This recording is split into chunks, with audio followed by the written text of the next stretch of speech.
Hello,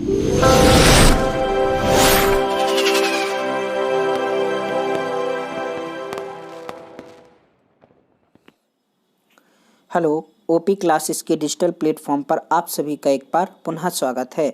आज हम लोगों को पढ़ने हैं 3 जनवरी 2021 के मोस्ट एक्सपेक्टेड करंट अफेयर्स। तो चलिए शुरू करते हैं और देखते हैं अपना पहला प्रश्न। पहला प्रश्न है, ओडिशा उच्च न्यायालय के मुख्य न्यायाधीश के रूप में किसे नियुक्त किया गया है? तो हाल ही में एस मुरलीधर ओडिशा उच्च न्यायालय के मुख्य न्यायाधीश बनाए गए हैं। इससे पहले एस मुरलीधर पंजाब व हरियाणा के उच्च न्यायालय के मुख्य न्यायाधीश थे। एस मुरलीधर के अलावा हिमा कोहली को तेलंगाना उच्च न्यायालय, संजीव बनर्जी को मद्रास उच्च न्यायालय तथा पंकज मित्तल को जम्मू कश्मीर एंड लद्दाख उच्च न्यायालय का मुख्य न्यायाधीश बनाया गया है। हाल ही में 4 मुख्य न्यायाधीश सहित कुल 10 जजों का तबादला हुआ है। जजों की नियुक्ति से संबंधित सुप्रीम कोर्ट कॉलेजियन व्यवस्था काम करती है। जजों की नियुक्ति की इस प्रणाली का वर्णन संविधान में कहीं भी नहीं है। कॉलेजियम प्रणाली में भारत के मुख्य न्यायाधीश सहित 4 वरिष्ठ जज भी शामिल होते हैं। चलिए देखते हैं हमारा आज का दूसरा प्रश्न। दूसरा प्रश्न है, किस कंपनी ने इंडियन नेवी के साथ 20 स्वदेशी रूप से विकसित light amplification by stimulated emission of radiation dazzlers यानी लेजर डेजलर्स की प्रारंभिक आपूर्ति के लिए एक अनुबंध पर हस्ताक्षर किए हैं? तो हाल ही में भारत इलेक्ट्रॉनिक्स लिमिटेड यानी BEL ने इंडियन नेवी के साथ 20 स्वदेशी रूप से विकसित लेजर डेजलर्स की आपूर्ति के लिए एक अनुबंध पर हस्ताक्षर किए हैं। लेजर डेजलर्स गैर घातक हथियार हैं जो संदिग्ध वाहन, नौकाओं तथा विमानों को चेतावनी देने का काम करेंगे। चलिए देखते हैं हमारा आज का तीसरा प्रश्न। तीसरा प्रश्न है, किस राज्य में PM ने 2 जनवरी को IIM संबलपुर के स्थायी परिसर का फाउंडेशन स्टोन रखा है यानी शिलान्यास किया है? तो हाल ही में भारत के प्रधानमंत्री श्री नरेंद्र मोदी ने 2 जनवरी को ओडिशा में IIT संबलपुर का शिलान्यास किया है। बात की जाए IIM संबलपुर की, तो यह भारत का पहला फ्लिप्ड क्लासरूम वाला IIM होगा। बात की जाए ओडिशा राज्य की, तो 1 अप्रैल को उत्कल दिवस या ओडिशा दिवस मनाया जाता है। ओडिशा की राजधानी भुवनेश्वर, जबकि वर्तमान मुख्यमंत्री नवीन पटनायक हैं। वर्तमान में गणेशी लाल ओडिशा के राज्यपाल हैं। चलिए देखते हैं हमारा आज का चौथा प्रश्न। चौथा प्रश्न है, 1 जनवरी 2021 से फास्टैग को लागू करना अनिवार्य कर दिया गया है। राष्ट्रीय राजमार्गों पर शुल्क प्लाजा की हाइब्रिड लाइन कब तक चालू रहेगी? तो हाल ही में 1 जनवरी 2021 से फास्टैग को लागू करना अनिवार्य कर दिया गया है, लेकिन फिर भी राष्ट्रीय राजमार्गों पर शुल्क प्लाजा की हाइब्रिड लाइन 15 फरवरी 2021 तक खुली रहेगी। 1 दिसंबर 2017 से पहले बेचे गए सभी वाहनों के लिए भी 1 जनवरी 2021 से फास्टैग अनिवार्य कर दिया गया है। 1 अप्रैल 2021 से थर्ड पार्टी इंश्योरेंस लेने पर भी फास्टैग अनिवार्य होगा। फास्टैग एक ऑटोमेटिक पेमेंट मोड है। फास्टैग 1 अक्टूबर 2019 से भारत में लागू किया गया था। चलिए देखते हैं हमारा आज का पांचवा प्रश्न।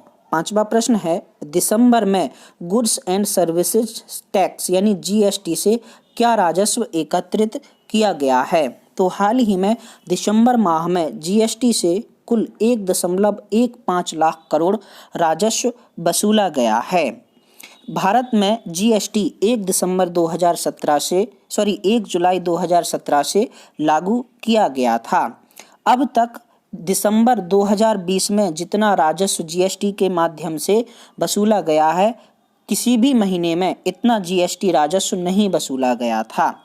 नवंबर से 31 दिसंबर 2020 तक कुल 87 लाख GST R3V रिटर्न दाखिल हुए हैं। GST एक प्रकार का अप्रत्यक्ष कर है जिसके कुल 4 स्लैब होते हैं। GST में दर 5%, 12%, 18% तथा 28% रखा गया है। चलिए देखते हैं हमारा आज का छठवां प्रश्न। छठवां प्रश्न है, हिमा कोहली को किस राज्य के उच्च न्यायालय का मुख्य न्यायाधीश नियुक्त किया गया है? तो हाल ही में हिमा कोहली को तेलंगाना उच्च न्यायालय की मुख्य न्यायाधीश नियुक्त किया गया है। बात की जाए तेलंगाना राज्य की, तो इसका गठन 2 जून 2014 को हुआ था। वर्तमान में के चंद्रशेखर राव तेलंगाना के मुख्यमंत्री हैं। तेलंगाना राज्य में कुल 10 जिले शामिल हैं। चलिए देखते हैं हमारा आज का सातवां प्रश्न। सातवां प्रश्न है, रेलवे बोर्ड के नए अध्यक्ष और सीईओ का कार्यभार किसने संभाला है? तो हाल ही में सुनीत शर्मा रेलवे बोर्ड के नए अध्यक्ष और सीईओ बनाए गए हैं। सुनीत शर्मा विनोद कुमार यादव की जगह लेंगे। बात की जाए सुनीत शर्मा की, तो वे 1978 बैच के SCRA यानी स्पेशल क्लास रेलवे अप्रेंटिस अधिकारी हैं। इससे पहले वे पूर्वी रेल के महाप्रबंधक थे। सुनीत शर्मा को रेलवे से 35 साल के जुड़े रहने का अनुभव प्राप्त है। चलिए देखते हैं हमारा आज का आठवां प्रश्न। आठवां प्रश्न है, निम्नलिखित में से कौन हाल ही में अंतर्राष्ट्रीय प्रतिभूति संगठन यानी IOSCO के अंतर्राष्ट्रीय संगठन का एसोसिएट सदस्य बना है? तो हाल ही में अंतर्राष्ट्रीय वित्तीय सेवा केंद्र को अंतर्राष्ट्रीय प्रतिभूति संगठन के अंतर्राष्ट्रीय संगठन का एसोसिएट सदस्य बनाया गया है।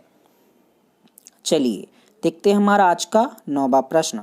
नौवां प्रश्न है, रक्षा मंत्रालय ने भारतीय नौसेना के लिए स्वदेशी रूप से विकसित 10 links U2 fire control system की आपूर्ति करने के लिए निम्नलिखित में से किस कंपनी के साथ अनुबंध किया है? तो हाल ही में रक्षा मंत्रालय ने भारतीय नौसेना के लिए स्वदेशी रूप से विकसित 10 links U2 fire control system की आपूर्ति करने के लिए BEL यानी भारत इलेक्ट्रॉनिक्स लिमिटेड के साथ एक अनुबंध किया है।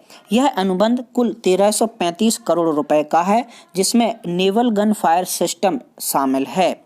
यह सिस्टम समुद्र के बीच लक्ष्य को ट्रैक करके नष्ट करने में माहिर है। बात की जाए BEL यानी भारत इलेक्ट्रॉनिक्स लिमिटेड की, तो इसकी स्थापना वर्ष 1954 में हुई थी। वर्तमान में इसमें कुल 9 कारखाने शामिल हैं।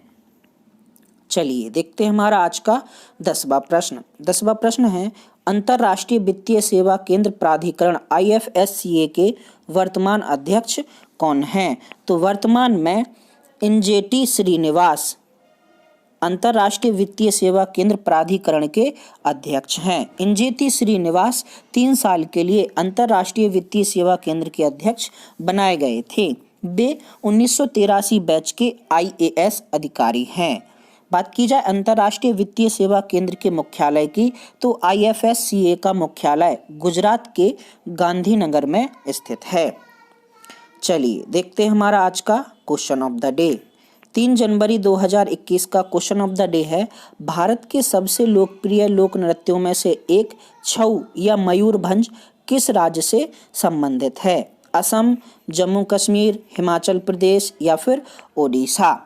इसके अलावा सेशन ऑफ द डे का क्वेश्चन है, हाल ही में 2 जनवरी को PM मोदी ने IIM संबलपुर का उद्घाटन किया है।